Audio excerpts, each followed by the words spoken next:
नारनौल जिला सत्र न्यायालय में आज उस समय अफरा तफरी मच गई जब एक सोनू नाम का व्यक्ति न्यायालय में अपनी एक पेशी भुगतने के लिए आया था और अचानक उस पर कुछ हमलावरों ने हमला कर दिया। सोनू नाम के इस व्यक्ति पर तेजधार हथियार से हमला किया बताया गया।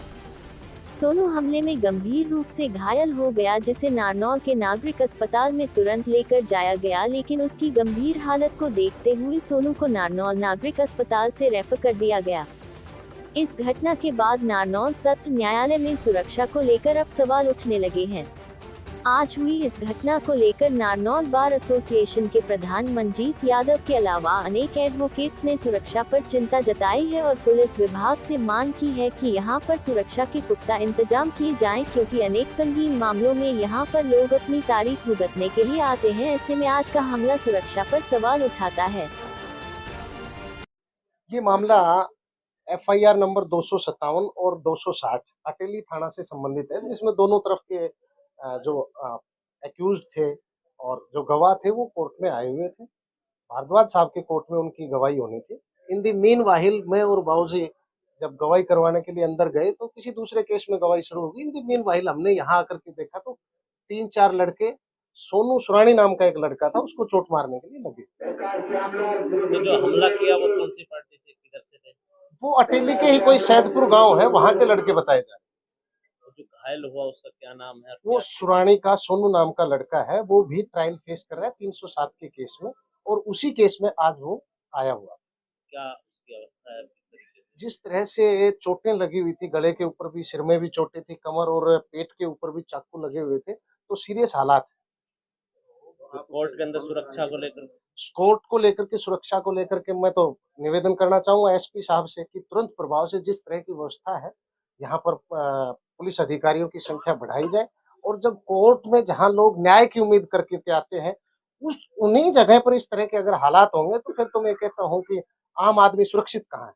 तो हरियाणा पुलिस, विशेष करके SP साहब से हमारा निवेदन है कि इस पर तुरंत कार्रवाई करते हुए जो भी अपराधी हैं उनको पकड़े, ताकि अपराधियों में खौफ बढ़े। और वकीलों को भी सुरक्षा बोलो, दी जाए। वकीलों आप क्रॉस केस था। एक तरफ से मैं कंप्लेनेंट साइड से हूँ, दूसरी तरफ से एक्यूज साइड से हैं। बाबूजी एक तरफ से कंप्लेनेंट साइड से, दूसरी तरफ से एक्यूज साइड से। आप जो घायल हुआ है सोनू, उसकी साइड से? जी, ये हादसा लगभग 1.5 घंटे पहले हुआ है।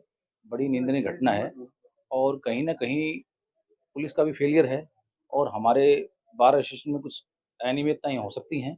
उनको लेकर किसी वकील का अगर कोई रोल है या कोई पुलिस प्रशासन का रोल है या किसकी अनियमितता पाई गई, उसके खिलाफ भी कार्रवाई की जाएगी। पुलिस प्रशासन होगा तो पुलिस प्रशासन करेगा।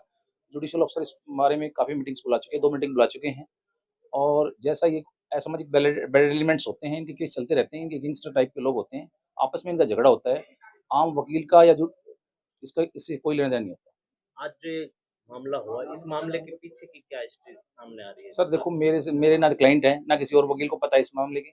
एक वकील के पास 1000 केस होते हैं, उनको पता ही नहीं होता क्या हिस्ट्री है और ये इन्वेस्टिगेशन का विषय है। यहाँ पे CCTV कैमरा लगा हुआ है और पुलिस उसमें निश्चित रूप से अपराधियों को पकड़कर दंड दिलाने का कार्य करेगी। क्या आपके क्लाइंट का जो सुरक्षा को लेकर, बाकी आप वकीलों की सुरक्षा को लेकर किस तरीके से जो यहाँ सुरक्षा व्यवस्था है? देखो, जहाँ वकीलों की सुरक्षा का विषय है, मेरे वकील साथी को खरोच भी लगती तो हम उसका दूसरे नजरिए से तरीके से इंतजाम करते हैं। लेकिन ये क्योंकि ये पहली घटना नहीं, इस बार एसोसिएशन के अंदर पूरे हरियाणा, दिल्ली, पंजाब सब जगह ऐसी घटनाएं होते हैं गैंगस्टर्स को, और कुछ लोगों का संरक्षण प्राप्त होता है और वो जैसे छूट जाते हैं, बाद में अपराध करते हैं और उनको दंडित करेगा। समय आने पे उनको उचित परिणाम भुगतने पड़ेगा। घायल की क्या नाम, क्या है, क्या पहचान? मैं ये सब बताने में असमर्थ हूँ और क्या नाम है क्या नहीं है, क्योंकि ये मैटर ऑफ इन्वेस्टिगेशन है। ना मैं जांच अधिकारी हूँ कि मैं बता दूँ क्या नाम था, कहाँ का रहने वाला है, और ये इन्वेस्टिगेशन। हाँ, जैसा संज्ञान में आया वो तारीख पे आए थे। उनके दोनों के काउंटर केस हैं, किसी ADJ कोर्ट में चल रहे हैं। ऐसे नहीं बोलते किसी चीज का नाम, सम्मानित ADJ कोर्ट में चल रहे हैं और जिस भी ADJ के चल रहे हैं उस मामले में उस DJ साहब को पूरी सूचनाएं दे चुकी है। तो आप क्या मांग करते हैं प्रशासन से? हम प्रशासन से मांग कर चुके हैं। हमारे डिस्ट्रिक्ट जज ने यहाँ के अधीक्षक महोदय DSP को इस विषय पर संज्ञान लेने के लिए कह दिया है। जल्दी पुलिस प्रोटेक्शन बढ़ा दी जाएगी और जिस प्रकार का क्राइम यहाँ किया गया है उनको उचित दंड दिया जाएगा। उसको लेकर अभी एक टीम गठित कर दी गई है DSP के द्वारा और जल्दी अपराधियों को